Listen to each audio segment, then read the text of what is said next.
Okay, folks, it's that time of the day. It's our keynote speaker presentation by Kerry Blakeman. It is my pleasure to introduce Kerry. He comes to us from the UK, 24 years of law enforcement experience, West Midlands, outside of Birmingham. And Kerry is nationally recognized for his efforts with Behind the Badge and his efforts in bringing real-time streaming images of police operations or anything of interest to the public to open those doors so people outside of our profession can see what we do. That builds trust and that improves our connection with the community. So without further ado, Kerry. Thanks, Doug. Good afternoon, everybody. As Doug said, my name's Kerry Blakeman, and I'm from Birmingham in England, and I belong to West Midlands Police.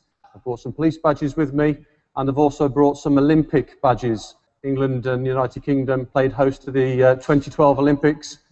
So that's me on Twitter, at Kerry Blakeman, and as I say, I serve with West Midlands Police.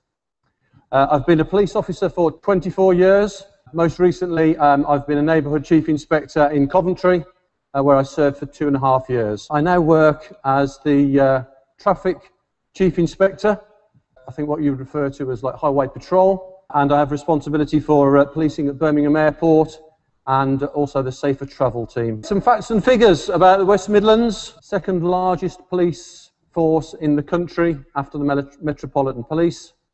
And it's good news for the local residents. We're currently reducing crime by 12%. It covers an area of 348 square miles and serving a population of almost 2.8 million people. And the region sits at the very heart of the country and covers the three major centres of Birmingham, Coventry, where I live. Big shout out for Coventry if you're watching on the internet, and also Wolverhampton. Picture paints 1,000 words, doesn't it? So West Midlands is slap bang in the middle of the country. Just there. Not nervous in any way, shape or form, am I? But there you go. So just to give you a little bit of a flavour of where we are. Who likes chocolate? There you go. That's dairy milk. Cadbury's is based in Birmingham. Now that is the milk chocolate version. What is the dark chocolate version called?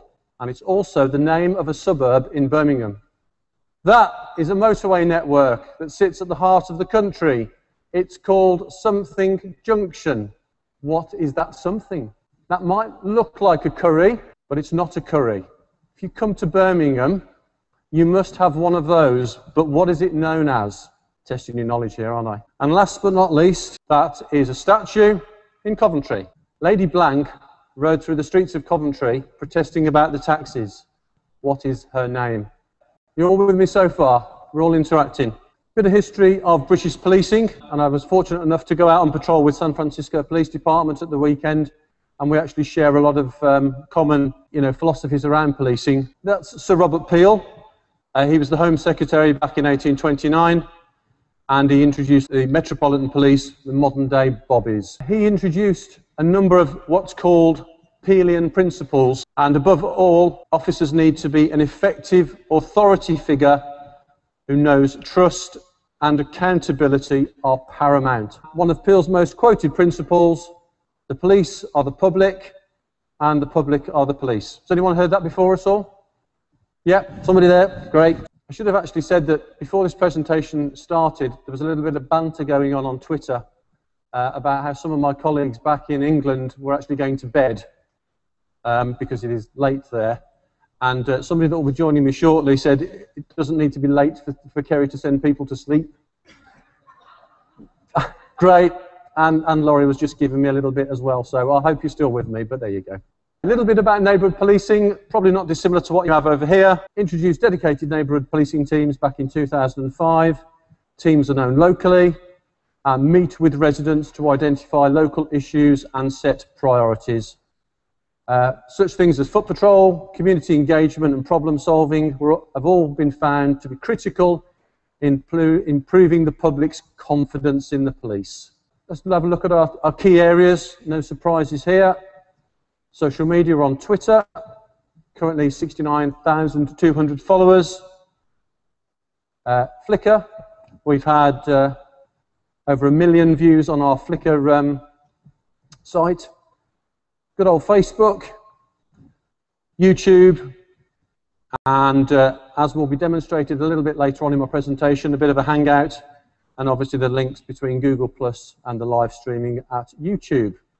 Flickr photo of the day, and this is a particular favourite of mine. That was one of the photos of the day.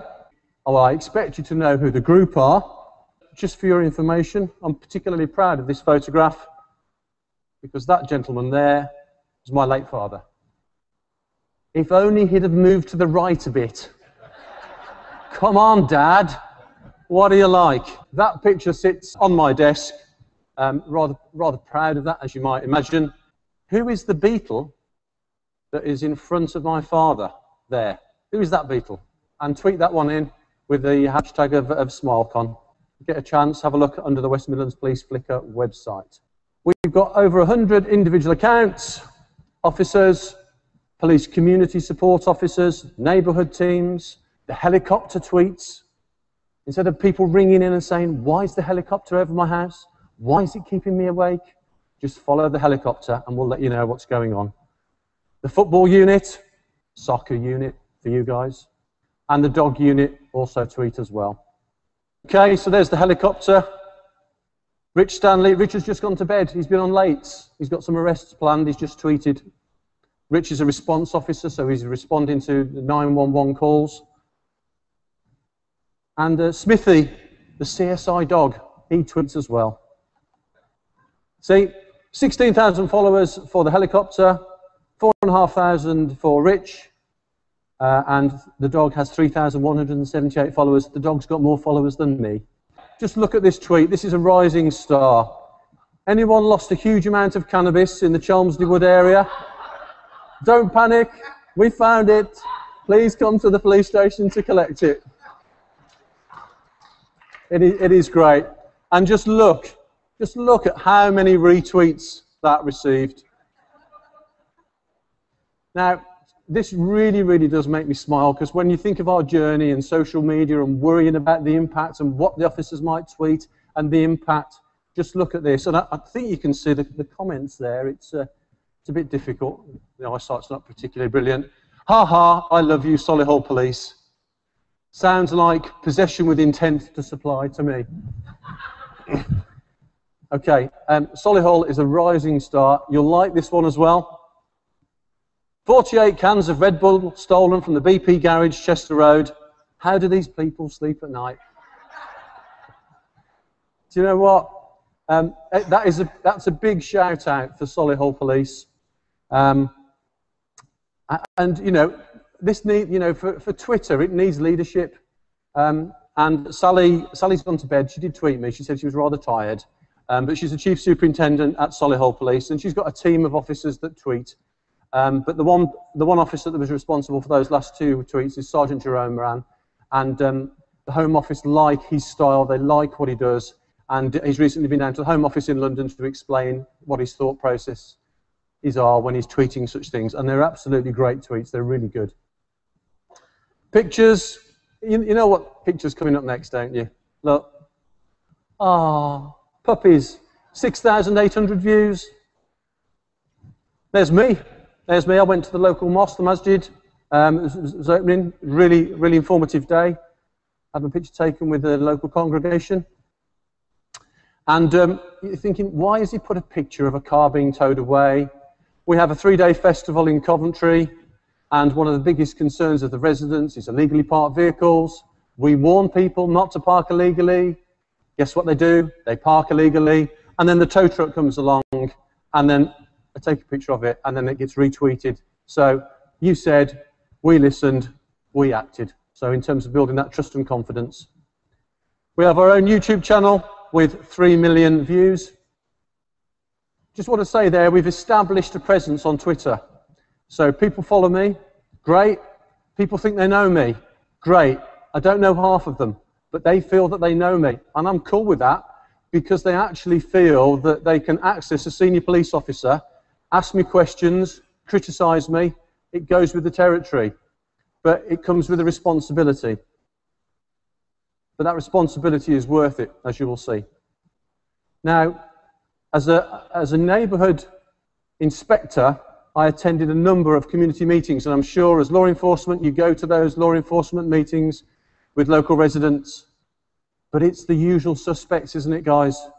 It's the same people that turn up week in, week out, month in, month out.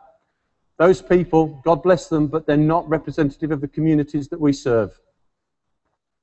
Now, don't be shy when I play this track.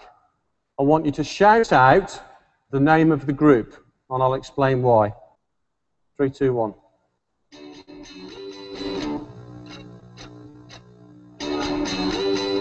Who said that? Hey, we go. It didn't take long, did it? One Direction. He's got a daughter. He likes One Direction, really, doesn't he? So you're thinking, what is a cop playing One Direction for? I've got some prompts actually, in case you didn't get it, and there was a bit of a clue there. And you're absolutely right. One Direction. No prize for that, but well done. Your daughter would be proud of you. And I have to say that I've come to talk about the use of video platforms. And do you know what? It's all down to my daughter that I'm here on this stage today. Because one day, I saw her watching Harry Styles from One Direction. Now, this is before, you know, One Direction became big in the States. They were on, was it X Factor or something like that? And what Harry was trying to do was he was trying to build up his fan base. So my daughter was sat on her laptop and she was typing away and she was saying, Harry, give me a shout out, give me a shout out. You know, and that's what she was after. But what Harry was doing was he was interacting with his audience, with his crowd. And I thought to myself, hang on a minute. I go to public meetings and I have the same usual suspects, which is great. And, you know, we will always engage with the public in their community. But here is a chance for me to engage with potentially younger people who don't normally come to residents' meetings. So I thought, do you know what? Anything Harry Styles can do, do you know what? I can match it. There you go. Hey, look. Now look at this. You'll be impressed with this. 25 viewers. 25 viewers. But they're live. They're absolutely live. But I don't know if you can see from the right-hand side, a young person is actually asking a question of me in relation to what they can do about, you know, drug abuse in their area. That young person would never have come to a community meeting to tell me about the problems that, you know, as a young person they were experiencing. So we used, and this is back in 2011, and he used a platform called TwitCam, which links to Twitter, and we were using like hashtags. So I did a few. Now, all good law enforcement agencies work in partnership. Sunnyvale Police here work as a public safety department. I work closely with the fire service and the ambulance service. So I thought, well, if I do it on the streets, if I work closely with the fire service, why can't I do it virtually? Why can't I bring the fire service in as part of my social media presence? And I'd now like to take you to Studio 1, which is my dining room. And sat with me is a very smart-looking fire commander from Coventry. His name's Simon Shilton, and Simon will be joining us shortly. As you can see, it's a very high-tech setup. My Amazon box to raise my laptop up. And what I've got here is I've got my police radio, I've got some stats and some figures. And what we're doing is we're doing a live broadcast. I'm telling people about incidents that are going on from the police service. Simon's talking about the fire service. And that's a live broadcast from our house. The reason that we're doing it in Studio 1 is that we couldn't do it on the police network because, is it something called the bandwidth? So we were using my home broadband to try and broadcast to people. So we've done it in Studio 1 using Wi-Fi within the house. So why can't we just take it to the streets? And here's myself and Simon again. And what we've done is we've just literally hooked into a local Wi-Fi, and that's the mobile police station. And we're talking to members of the public using the Twitter hashtag. And that was back in March 2011. Can't believe that's 2 years away.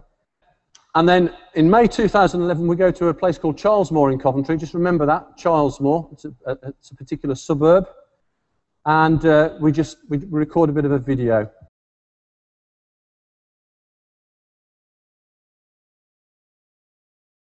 Live from Quinton Parade on Daventry Road, Cheylsmore in Coventry in the United Kingdom. I'm Chief Inspector Kerry Blakeman. I'm responsible for local policing here in Coventry, and also with me today is...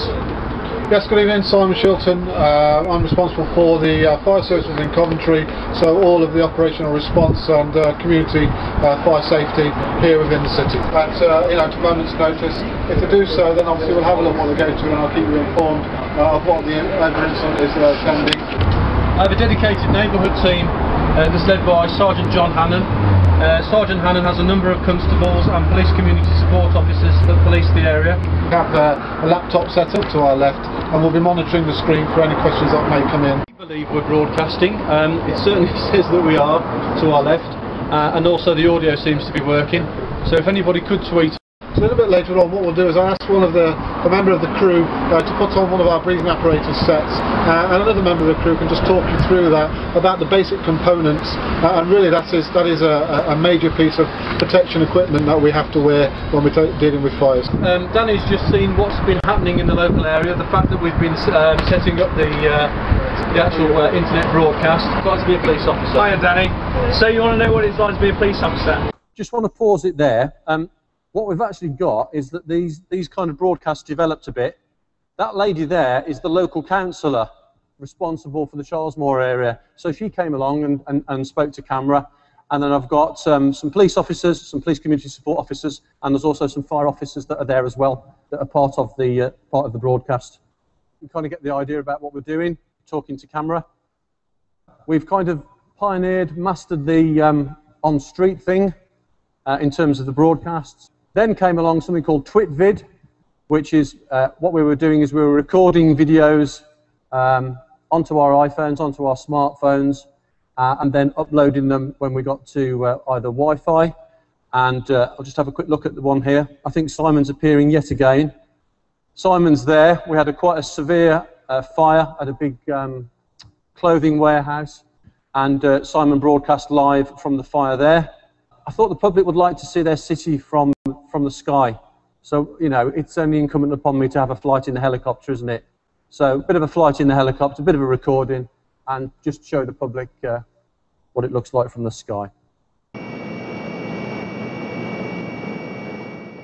The riots of August 2011 established a platform, got a community of virtual followers, and these are the scenes that are happening down in London. I think Sebastian talked about earlier on about how Twitter was used during the disorder. But this is Coventry, and I started to read tweets on Twitter saying it's all kicking off in Coventry. I was on the south coast of England at the time. I was on holiday with my family. How sad, I've got my laptop with me, I know. And I just couldn't believe what I was reading on Twitter, and I thought, no, this cannot be right. Put a phone call into the control room, and I started to try and address some of the false and incorrect rumours that were taking place. So, please tell me that West Orchards and Central 6, those are shopping areas, have started in the riots, seen on Facebook and getting worried as close by. Someone I know is saying their friend is in hospital from the Coventry riots. How reliable is this? So we literally just started setting the record straight. People started tweeting back in, Kerry, thanks for letting us know, about what's happening in Coventry. You did a great job last night keeping us updated and dispelling the rumours. The community starting to say, look, just follow Kerry, he will separate fact from fiction. And the tweets, they go on and they go on. Those are some of the example of the tweets. For crying out loud, why don't people in Coventry follow Kerry? For open, honest updates rather than tweets and rumours about the riots. Coventry is a city of peace and reconciliation. We had one incident. It was a particularly nasty incident because police officers were attacked. But this was in the suburb of Cheylsmore. One van was attacked and Petrol bombed. So all these people, followers just going through the roof, very busy time. And then I set about challenging the people that actually were putting in false tweets. Kerry Blakeman, I apologise for the misleading information. So challenging people. I think we've heard about geocoding, finding out from eastings and northings where tweets were coming from.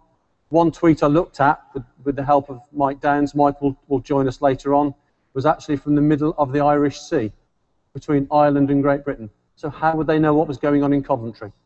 So you were able to like dispel it as you know, as false. This is the best one for me, and this is one of my followers. Just seen 6 hooded youths run down such and such a road towards such and such a road. They cut down the path towards in Coventry. Now that tweet was from a lady who had seen lads with petrol bombs, and you can see that she said, "I've just handed over the petrol bombs to West Midlands Police and all is calm again." So we've had the small outbreak of disorder and a direct tweet to say, "I've just seen this." Now, interesting, Elle was saying that, you know, about Bam Bam. In this instance, this lady was Purple Kit Kat.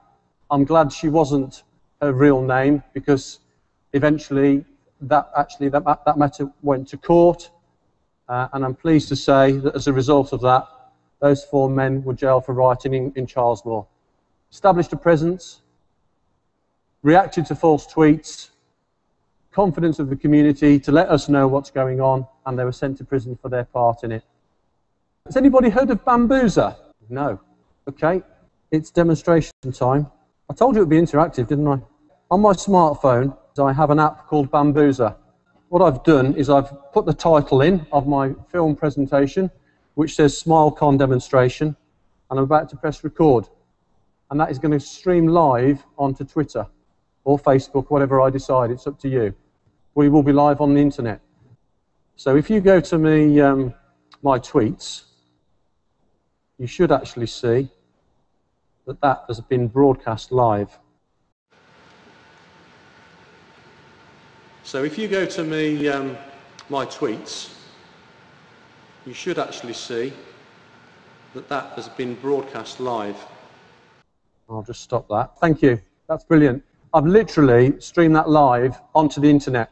Before, what we would do is we would record the video, you'd take it back, and then you'd upload it onto YouTube. And I think that shows there that I've recorded about 77 videos. And I think it was going back to the point this morning about how people find things interesting. We've done videos for such things as police station open day, crime appeals, large-scale event updates. What was really interesting, being in San Francisco at the weekend and watching the last quarter of the Super Bowl, was that there were a number of satellite trucks outside the bar where I was, with a massive pole and a massive satellite dish in the sky, and all I needed to do was come along with my Bambuser and press record, and I will be streaming on the internet. So I don't need no satellite truck, I just need my smartphone, and I can actually broadcast live. So, going behind the scenes of policing, I think the gentleman this morning talked about how the public likes to know things about what we do. And this is, some officers are having some petrol bombs thrown at them in training.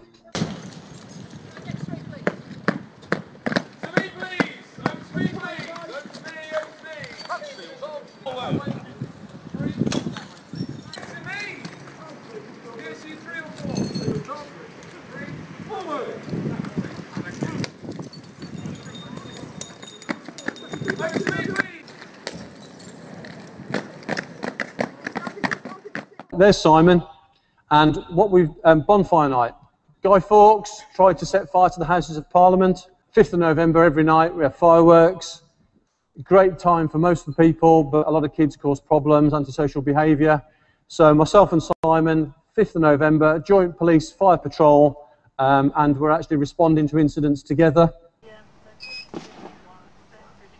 Okay, good evening. I'm live here now at Hermes Crescent in Henley Ward. We've had 6:15 our first report of the bonfire. Fire crews have attended the fire itself. It turned out to be a very small amount of rubbish out in the open. However, it's another prime example of our resources being used unnecessarily. So we move on from Bambuser. So this is just before Christmas. This is live from the streets of Birmingham. It's a MacBook. It's an iPad, and it's a mobile Wi-Fi hotspot, and doing a live broadcast to the streets. We think this is the first one that's actually been done in the UK. Good evening from Birmingham in the West Midlands.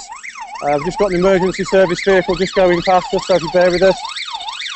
You can see this is live. Yeah, now that vehicle's gone. Good evening, my name's Chief Inspector Kerry Blakeman. I'm from West Midlands Police in Birmingham. Also with me in the hangout this evening is Assistant Chief Constable Gary Forsyth. Firstly, thank you for arranging the Google Hangout today. I think this is a really exciting way to be able to participate and engage people online. That's my boss. He's in the warm in Scotland, and I'm slap bang in the middle of England on the Bristol Road in Birmingham. But he's joined the hangout to explain the importance of the actual police operation. And there you go. That's what I was saying to Devin this morning. I'm getting a bit fed up of balancing my MacBook on the roof of a police car, because obviously I need to use the camera and actually broadcasting to the public. And again, this is a live demonstration, an early morning drink drive check. You can see Simon there from the fire service and a lady from the ambulance service. Good morning and welcome to an early morning drink drive check here in Birmingham. My name is Chief Inspector Kerry Blakeman from Force Traffic. Today sees the start of 24 hours of tweeting action from West Midlands Police. I've got the early shift, the 7 o'clock start. I'm out and about on patrol with my colleagues who you can see behind me. You get the idea, live hangout on air from the streets, showing the public what it's all about. It's interesting, Devin saying, I think Google Plus is approaching 500 million now, so that in terms of its popularity, it's second behind Facebook, in between Twitter. So what are the benefits? It's all very well saying, you know, this is great, I think it's fantastic, but it's the what. What's been the impact? We've conducted independent research with both young and old followers, people that are engaged in social media, and also non-followers, people that don't know anything about social media. They say that the benefit is the human side, it's the real as opposed to the virtual. The public love the police, that they're interested. Superb feedback from that research group, and that we're reaching new audiences. And they say that it does make a difference in improving trust and confidence. The future, you know, the world is our oyster. Live broadcast from major events. You don't need a TV truck to tip up. You can broadcast yourself. Google Plus Hangout meetings. I'm trying to set up meetings from across the whole of the West Midlands where members of the public come and join a hangout. We talk to them about policing. Live broadcasts, presentations about new policing initiatives. What I'm going to do now is, I think you've seen Simon, but behind the scenes is a guy called Mike Downs. Mike was actually responsible for filming the video over at Cheylsmore. Feels good. We're there, hey. At least I'm keeping you awake and alive and interacted. Mike, can you hear me? First time ever. You just knew it, didn't you? Right. We've been loving this. I've been giving a text blogging to Simon in here. It's fantastic. Ladies and gentlemen, can I introduce to you Mr. Mike Downs. Mike, do you want to say hello? Hi everyone, Mike Downs here from England. I think myself and Kerry first joined a Smile conference back in Dallas, I think, a couple of years ago. So that's me. And my understudy. Hello, good evening everyone, or good afternoon. And I must say hello to Laurie. I mean, I couldn't have done anything without these guys, and I know that Mike has been extremely supportive to Scott and to Laurie. Mike, we've known each other for a number of years.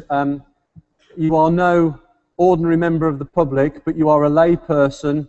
You introduce yourself to me. Can you just tell the audience a little bit about yourself and what's your passion and your motivation for helping the emergency services with social media? Thanks, Kerry. Yeah, I'm Mike Downs, from England. I've been a primary school teacher for 15 years, and then I went into blogging, and from that, accidentally met Kerry through Twitter. And now, I think for me, I'm up for a challenge. As for Google Plus Hangouts, I'm supporting Kerry, Scott Mills, Laurie, and so I'll continue. I've got quite a lot of feedback in my head. But I've been in 1,700 Hangouts, and for me, I'm looking to take Hangouts on air for UK and world policing as far as I can get it, and it proves for me with the presentation two things. First thing, the feeds that I'm getting on YouTube on the Smile conference in Sunnyvale have been absolutely excellent, and everybody should be congratulated. And the second thing is Kerry Blakeman should be congratulated for getting out there and doing it. So from the journey that we've had together between Twitter, TwitVid, Bambuser, Google Plus Hangouts, Kerry is somebody who gets stuck in and doing it. And the recent survey I've done just finally with 53 UK police forces. Kerry is leading the field at the moment, and I won't be happy until everybody in the UK and the world are using this technology. Thanks, Mike. I'll give you 20 quid later. Simon, can you tell everybody about the advantages of Studio One and our collaboration, please? Yes, certainly. Yeah, Studio One from humble beginnings, and here we are now. I just kind of thought about this question of whether it was your One Direction record collection, or whether it was, you know, your Mrs. Blakeman's homemade cakes and tea. But seriously, obviously, this type of work, most of the members of the community normally see the emergency services working together in an emergency situation. They very rarely see us working together side by side in a lot of the preventative work. So for us, working alongside other agencies, and Kerry in particular, really allows us to showcase a lot of the work that we do jointly together for community safety. Thank you, Simon. I really appreciate that. I mean, it just goes to show you that what we can actually do with Google Plus and Hangouts, as demonstrated by Scott. Mike, just one final point that you want to just leave us with, just your opportunity, and then I'll come to Simon. I think the big thing for me and the huge challenge is that I will say in the room that I'm also a Google ambassador for Hangouts, and I'm looking to use this technology. But the thing is this, Scott Mills was making the same point, that he was, I can't remember the phrase, it was about local and global. I can keep control or try and look at the UK policing, but if you go into something like USA and Canada, I was told the other day that there's something like, I don't know, 10,000, 100,000 different police organisations there. And for me, who can look through the data, I want a way of collecting all of them together to have some kind of like catalogue of who's doing what. And that's the amazingly big challenge for me. Thanks, Mike. Simon, I think Scott's already referred to the fact that there's no I in team. It is, you know, as much as we have a laugh and a joke about it and we get on really well, you know, we're both public servants in terms of, you know, trust and accountability. Just a final closing point from yourself, Simon, on behalf of West Midlands Fire Service, please. Yeah, I mean, we, from West Midlands Fire Service perspective, we really appreciate working alongside you know, all of our partners in the community, but in particular, from my perspective, you know, I wouldn't have been able to get into social media and the way that we engage with the community without yourself, Kerry, really, and also all of the support that West Midlands Police have provided for us as we are continually learning using social media. Thank you. If you're watching on the internet, on behalf of West Midlands Police, we're genuinely grateful for the invite here. We hope you've enjoyed what you see. Please follow us. Please tweet us at Kerry Blakeman or at WM Police, and we're happy to help. It's about trust and accountability. You've got to be on the virtual community as well as the real community. Thank you very much for tuning in.